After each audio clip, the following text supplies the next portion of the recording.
بسم اللہ الرحمن الرحیم. ویلکم اینڈ السلام علیکم گریڈ سیکنڈ ایئر بوائز.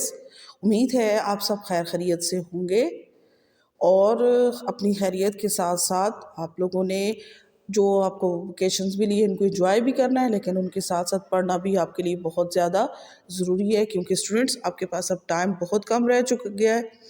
آپ نے اپنے پیپرز کی تیاری کرنی ہے، اس کے لیے آپ کو مسٹ اسٹڈیز کو ساتھ ساتھ اپنے جو آپ فن کر رہے ہیں اس کے ساتھ آپ کو اسٹڈیز کو بھی اپنے جاری رکھنا ہے. تو اسٹوڈنٹس، مطالعہ پاکستان میں ہم لوگ یونٹ 1 میں اپنا لیکچر نمبر 3 آج کریں گے. اس سے پہلے ہم لوگ لیکچر 1 میں نظریہ اور نظریے کے مفہوم اور اس کی اہمیت کے بارے میں ہم لوگوں نے پڑھا تھا، اور سیکنڈ میں ہم لوگوں نے نظریہ پاکستان کا ارتقاء یعنی ایوولوشن آف پاکستان آئیڈیالوجی کے بارے میں پڑھا تھا. امید ہے آپ کو ان دونوں لیکچرز کی بہت اچھے سے سمجھ آ گئی ہوگی. اگر کہیں آپ کو کوئی ایمبیگوٹی ہے، کوئی مشکل پریشانی آتی ہے تو لازمی کمنٹس کریں، اور اس کو لیکچرز کو سننے کے بعد لازمی اپنے کمنٹس جو ہے وہ میرے ساتھ کمنٹس جو ہے مجھے لازمی بھیجیں. اوکے اسٹوڈنٹ، یہ تو بات ہوئی دونوں لیکچرز کی.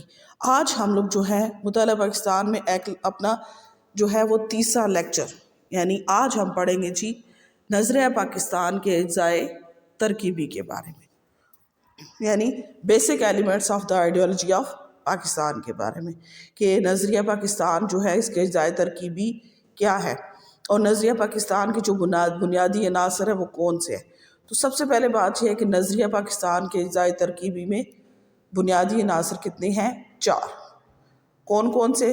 نمبر 1 اسلام، نمبر 2 جمہوریت، نمبر 3 معاشرتی انصاف، اور نمبر 4 بنیادی انسانی حقوق. تو سب سے پہلے کہتے ہیں کہ نظریہ اسلام پر قائم ہونے والی دنیا کی ایک عظیم اسلامی جمہوریہ پاکستان جو ہے مملکت اسلامی جمہوریہ پاکستان کے نام سے 14 اگست 1947 کو مارز وجود میں آئی. یعنی دنیا کے نقشے پہ پاکستان جو ہے وہ 14 اگست 1947 کو ابھرا. نظریہ پاکستان نے تحریک پاکستان کو فکری بنیادیں فراہم کی. یہ نظریہ مملکت کے قیام سے پہلے موجود تھا، جبکہ مملکت اس نظریے کو عملی شکل دینے کے لیے وجود میں آئی. نظریہ پاکستان ایک نئے نظام سیاست، نظام معاشرت اور نظام معیشت کا علمبردار ہے، جس کی بنیاد دین اسلام پر ہے. اسی لیے نظام مملکت اصل رہنمائی اسلام سے ہی حاصل ہوگی. اسلام ہی نظریہ پاکستان کا پہلا سرچشمہ ہے. نظریہ پاکستان کا جو ہے وہ سرچشمہ جو ہے وہ صرف اور صرف پاکستان ہے، جو ہے وہ اسلام ہے، اور اسلام سے ہی ساری آگے باتیں چلی. تو نظریہ پاکستان جو ہے وہ میں اسلام کو وہی حیثیت حاصل ہے جو جسم میں روح کو حاصل ہوتی ہے. اسلام کے نفاذ کی خاطر ہی ملک کا قیام عمل میں آیا، اور اس اصول کو مان لینے کے بعد حکومت پاکستان اس امر کی پابند ہو جاتی ہے کہ اس ملک میں کوئی قانون قرآن و سنت کے منافی نہ بنایا جائے. یعنی نظریہ پاکستان کا پہلا اور سب سے اہم جز جو ہے وہ اسلام ہے. جس میں نے آپ کو پہلے بتایا اسلام ہی نظریہ پاکستان کا پہلا سر چشمہ ہے، اور اسی نظریے کی بنیاد پر جو ہمارا مذہب ہے اسلام جو ہے، اس کی بنیاد جو ہے وہ مذہب اسلام پر رکھی گئی. کہ ہم لوگ ایک ایسا خطہ زمین چاہتے تھے جہاں پر ہم اپنی زندگی اسلامی اصولوں کے مطابق گزار سکیں. یعنی اس نظریے کی جو بنیاد تھی، جو نظریہ پاکستان کی بنیاد تھی، وہ اصل میں اسلام پر رکھی گئی.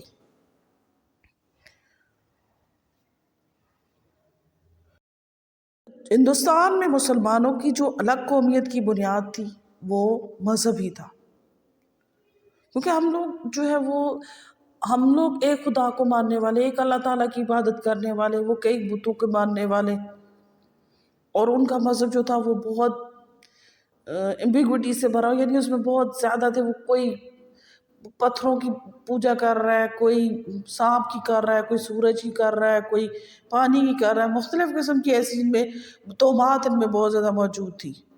اور مسلمانوں کا جو ہمارا مذہب تھا اس میں تو صرف ایک وعدہ نہیں تھی خدا تعالیٰ کی اور نبوت پر یقین رکھنا، یعنی اللہ تعالیٰ کی کو ایک ماننا تھا اس میں۔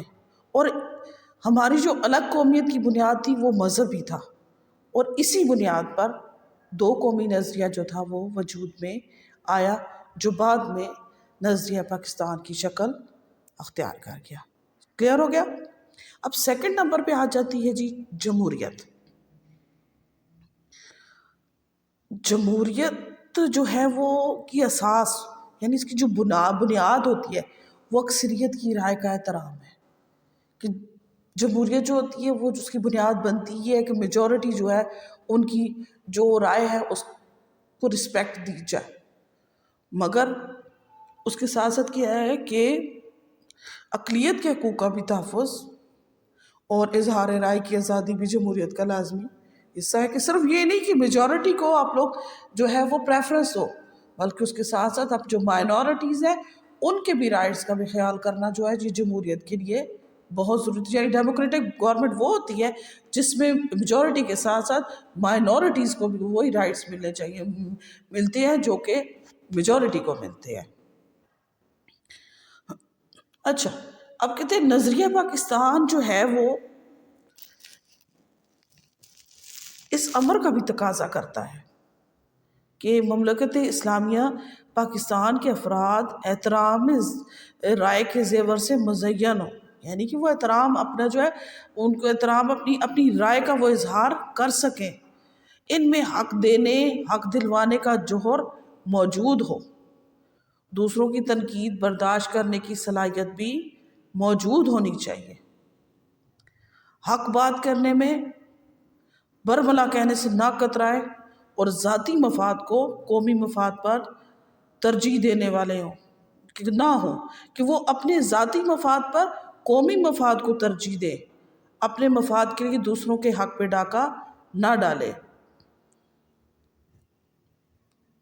اور جمہوریت کا ایک اور اہم جز کیا ہے؟ حق خود ارادیت، یعنی رائٹ آف سیلف ڈٹرمینیشن ہے، کہ جس میں کہ ہمارا نظریہ پاکستان کا تقاضا ہے کہ ایسے فلاحی معاشرہ قائم کیا جائے جس میں ہر فرد کو تحریر و تقریر کی آزادی ہو، وہ اپنی مرضی سے ہر فیصلہ جو ہے وہ کر سکے، جس کے تحت کہتے ہیں رائٹ آف سیلف ڈٹرمینیشن، جس کے تحت دنیا کی تمام اقوام کو یہ حق حاصل ہے کہ وہ اپنی مرضی سے اپنے مستقبل کا فیصلہ کرے۔ اور اسی اصول کا استعمال کرتے ہوئے ہندوستان کے مسلمانوں نے اپنے لیے ایک الگ وطن کا مطالبہ کیا۔ نیکسٹ آ جاتا ہے ہمارے پاس معاشرتی انصاف اور مساوات۔ نظریہ پاکستان کا مقصد ایک ایسے معاشرے کا قیام تھا جہاں معاشرتی انصاف اور مساوات کے جو اصول ہیں، اصولوں کے مطابق سب طبقوں کو برابری کی بنیاد پر یکساں حقوق حاصل ہوں، کہ تمام جتنے بھی لوگ ہیں ان سب میں کو برابری کے حقوق حاصل، یعنی ان میں کوئی بھی ذات پات والا سسٹم نہ ہو، وہ سب برابر ہو۔ پاکستان میں بہت کوشش کی جا رہی ہے کہ اس کو کیا جائے کہ معاشرتی انصاف اور مساوات برابری، لیکن ابھی تک اس مقصد کو حل نہیں کیا جا سکا۔ تیسرا اور سب سے اہم جو جزو ہے نظریہ پاکستان کا وہ ہے بنیادی انسانی حقوق۔ اب بنیادی انسانی حقوق کیا ہوتے ہیں؟ تو اسٹوڈنٹس، بنیادی حقوق سے مراد انسان کی وہ پیدائشی حقوق ہیں جو ہر مہذب معاشرے میں افراد کو حاصل ہوتے ہیں۔ دوبارہ رپیٹ کر رہی ہوں کہ بنیادی حقوق سے مراد انسان کی وہ پیدائشی حقوق ہیں جو ہر مہذب معاشرے میں افراد کو حاصل ہوتے ہیں۔ اور پھر اگر بات کرتے ہیں پاکستان کی، تو پاکستانی معاشرہ بھی ایک مہذب اسلامی معاشرہ ہے، لہٰذا پاکستان کے آئین میں بھی شہریوں کو تمام بنیادی انسانی حقوق کی ضمانت دی گئی ہے۔ اب ان حقوق میں ہمارے پاس بہت سے، جیسے آپ لوگ کو سب سے پہلے کہتے ہیں کہ حق زندگی ہے، اب حق زندگی یعنی انسانی زندگی کا تحفظ ہے، کسی کو شخص کو اس کے جینے کی حق اور آزادی سے محروم نہیں کیا جا سکتا۔ عزت کا ہے، ملکیت کا تحفظ ہے، مذہبی عقائد یعنی کسی کے مذہبی عقائد میں آپ مداخلت نہیں کر سکتے، وہ اپنے مذہب میں آزاد ہے، عبادات کی آزادی ہے، چاہے وہ کوئی مندر میں جا رہا ہے، کوئی گرجے میں جا رہا ہے یا مسجد میں جا رہا ہے، پاکستان میں کسی پہ کوئی قید نہیں ہے۔ جس جگہ پہ آپ کی عبادت آپ کرتے ہیں، آپ کی عبادت کی آزادی ہے، آپ مسجد میں کرتے ہیں اللہ کی عبادت کرتے ہیں، آپ مندر میں کر رہے ہیں، آپ گرجے میں کر رہے ہیں، آپ کو پوری آزادی ہے کہ آپ اپنے مذہب کے مطابق اپنی تعلیمات کو جاری رکھیں۔ اظہار رائے کی آزادی ہے اور باعزت روزگار کی، کہ پاکستان کے جس کونے میں بھی آپ چاہیں آپ اپنا روز کما سکتے ہیں۔ جبکہ جب یونائٹڈ تھا انڈیا تو اس میں سب کا استحصال ہو رہا تھا، خاص طور پر جو مسلمان اقلیتی صوبوں میں تھے، یعنی جو جیسے اب بامبے کا کر لیں، بامبے کا جو پورا شہر تھا، صوبہ تھا، وہ زیادہ اس میں ہندو تھے لیکن مسلمان بھی وہاں پر موجود تھے، لیکن جو مسلمان وہاں پہ موجود تھے ان کے ساتھ بہت زیادتیاں ہو رہی تھیں، ان کے حقوق سلب کیے جا رہے تھے، ان کے جو بنیادی انسانی حقوق تھے وہ انہیں نظر انداز کیا جا رہا تھا، اور خاص طور پہ مسلمانوں کو پورے انڈیا میں جہاں پر زیادہ اکثریت میں ہندو تھے ان کو ایکسپلائٹ کر رہے تھے، ان کو استحصال کیا جا رہا تھا۔ اور سب سے مزے کی بات تو یہ ہے کہ مسلمانوں کے ساتھ وہ ہندو تو خود ذات پات کے چکروں میں تھے، وہ اپنے لوگوں کے ساتھ بہت زیادہ استحصال کر رہے تھے، تو مسلمز کا کب خیال رکھتے؟ تو مسلمان ہی چاہ رہے تھے کہ ہمیں ایسی زمین ملے جہاں ہم اپنی زندگی اسلامی اصولوں کے مطابق گزار سکیں۔ اس لیے حقوق کا اصول اور ان کا تحفظ جو تھا نظریہ پاکستان کا ایک بنیادی عنصر تھا، یعنی نظریہ پاکستان کا ایک اہم عنصر تھا کہ مسلمان جو چاہ رہے تھے کہ ہم آزادی کے ساتھ ایک ایسی جگہ ہو جہاں پہ آزادی کے ساتھ ہم لوگ رہ سکیں، ہم اپنے مذہب میں آزاد ہوں، ہم اپنی جو ہے ہماری ملکیت ہو، ہمارے مذہبی عبادات میں آزاد ہو، روزگار وغیرہ، اظہار رائے کی ہر چیز کی ہمیں آزادی ہونی چاہیے۔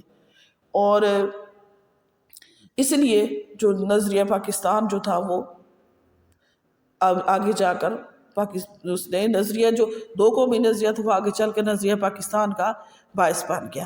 تو اسٹوڈنٹس یہ تو تھے آج ہم جو پڑھا نظریہ پاکستان کے اجزاء ترکیبی، تو امید ہے آپ کو سمجھ آ گئی ہوگی، اگر کوئی کہیں مسئلہ ہے تو لازمی ڈسکس کریے گا۔